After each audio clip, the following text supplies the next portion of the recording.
Alright, what is up guys? Ivan from Brainy-Bits.com, and if you watched our last video, I was telling you guys that I was going to do a tutorial on how to connect via Bluetooth to the Arduino 101, and it turns out the application that I was using got updated and it actually doesn't work that well anymore. So I decided to stop until I find something that's more reliable so I can show it to you guys, and we'll wait until that comes out. So instead, what we're going to look at today is the DigiSpark, which is kind of like a miniature version of an Arduino. It uses the ATtiny85 chip instead of the 18 mega that you find on the Arduino Uno. Now let me switch here. So as you can see, I have two versions here. I have one that plugs directly into a USB port. Let me show you here. There you go. And I also have this one that has a different type of connector on it. Now, both of these use the same chip, so they're all programmed the same way. I'm doing this video today because I had a lot of questions asked of people that are trying to connect and program these guys, and somehow the drivers are not getting installed properly, or they can't install the drivers, and also it's not being recognized in the Arduino IDE. So what we're going to do today, I'm going to show you how I actually connect these guys to my Windows system. The Windows system we're going to use today is Windows 10, but it should work for most Windows operating system out there. So without further ado, let's go check that out, and then we'll come back. All right, so here we are in the Arduino IDE. So the first thing I'm going to do, I'm going to go to File, Preferences, and under Settings, let me go down a little bit. Here you'll see Additional Board Managers URL. Now, just enter this URL right here, as you can see, and then go down and click OK on that. There we go. So let me go back up. All right, so now once you've done that, close the Arduino IDE and reopen it to make sure it takes those settings. Then go to Tools, Board, and go to Board Manager right here. So in here, you're going to see all the boards so that you can install. So what we're going to do, we're going to go to Type Contributed, which is what we entered. And you should see the DigiStump AVR board by DigiStump. So you click anywhere in this and click Install on that. So let me go down a little bit so you can see. There you go. So click Install. It's going to install the boards, and the installation is complete. So I can close this, go back up here, and under Tools now, Board, you'll see, let me go down, more, and there they are. So DigiStump, so the first one is the normal one, the most popular one. So that's the one you should choose. They also have a Pro version that has more pins, and some that don't even have USB on them. So for our purposes today, we're using a DigiSpark that's very popular, and two versions, but they both use the same programming method. So we're going to choose this one here. And that's it. So if we go back up, Tools, and we see our board is set to DigiSpark. So that's the first part. So the Arduino IDE software is ready to actually program these boards. Now we're going to cut here, and we're going to see how to install these boards in Windows. I'm going to be using Windows 10 here, but it should pretty much be the same setup for any Windows system that you connect them to. So let's go check that part out. All right, so now let's install the driver for so we can use the DigiSpark. As you can see, go to the properties of your system so you can find the device manager right here. So let me go up, it's already opened, and there it is. Let me minimize that. This is my keyboard that I can't get the driver to install, although it does work, so forget about this guy. All right, so now before we fool around in the device manager, have it open. Now go to this URL right here, right there, to get the drivers that are going to be needed. So the ones you need are right here at the bottom, these guys, digistump.driver.zip.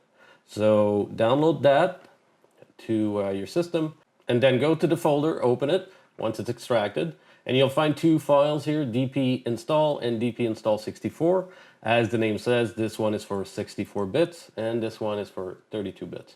So mine is 64, so I'm going to double click on that, and then you'll have the wizard. So you click next on that, it's going to install and give you check marks. So finish that. So once these are installed, now we can move on to the device manager. I'm gonna plug in one of the DigiSpark. You're gonna hear it being detected. So let me plug it in right now. There we go. Being detected, and you see unknown device. And you see it just went away, so it's gone. The reason for that is that the DigiSpark doesn't have a lot of pins.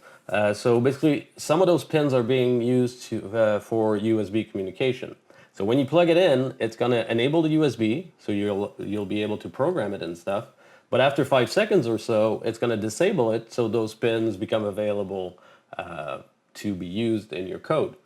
Now, the problem with that is that Windows detects it, but doesn't really have the time to install driver most of the time. So the way around that, once you plug it in, you go to View, Show Hidden Device, right here. And let me go down. And you see your unknown device that was under other devices is still there, although it's grayed out because it says, well, it's not here anymore, but I did detect something once.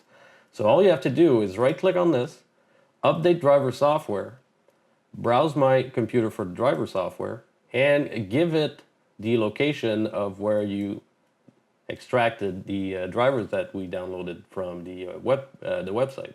Make sure you include subfolders, and let me click next on this, and there you go. It's installing DigiSpark bootloader. Close that. Let me remove the show hidden device. Let me plug it in again. And there we go. And now it's under this part, DigiSpark bootloader. It will still go away, but now the right drivers are installed. So when we program it using the Arduino IDE, it should work. So I hope that helps. A lot of people were having problems installing the drivers for these things. So just remember to go to View, Show in Device once you plugged it in, find it as the unknown device, and update the drivers this way. That seems to work most of the time. So now let's go back to the Arduino IDE and program and just send a little program to the board to make sure it works. All right, so we're back in the Arduino IDE software. We just finished installing the drivers, so that's done. So once you get back here, go under Tools and make sure that the board DigiSpark is selected like it is here. The COM port, you don't have to worry about this now because the way these are programmed, it's not the same way, so don't worry about this part. Just make sure that this is selected properly. Now, if you look here, I have the DigiSpark, and the way I use these most of the time is with an extension USB cable like this one. So basically, I plug in the DigiSpark in there, and when I'm programming, I'm unplugging and replugging this part. So basically, if I damage the cable, I can replace the cable, but if you damage the connection on the DigiSpark itself, then basically you can't program it anymore. But that's just one way I do it. So let me plug it in, because there's already a little piece of code in it.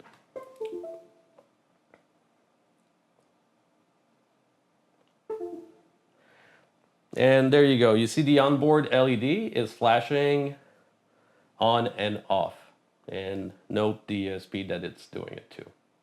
So now we're going to update the code on this to make the little LED flash a little bit faster. So let me unplug it first. And let's go back to our code here. Pin mode 1 as an output, that's the onboard LED. And in the loop, I turn it on and off.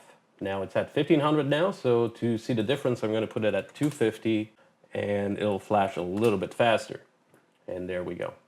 Now, before you hit upload, make sure that it is not connected. So I'm going to do that right now. It's going to compile it.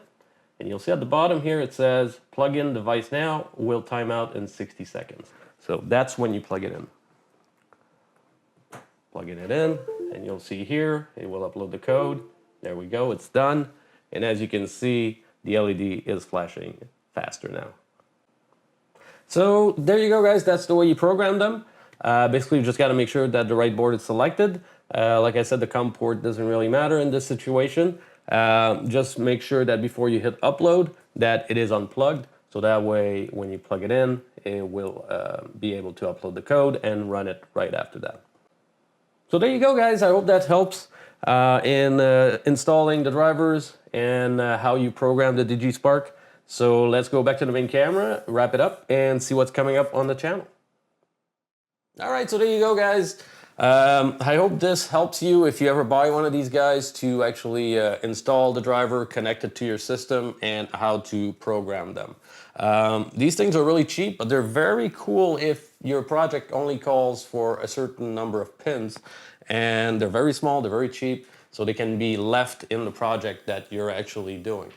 So that's it for today. Now, next video, I'm gonna do something that, I'm gonna do a little project using one of these guys.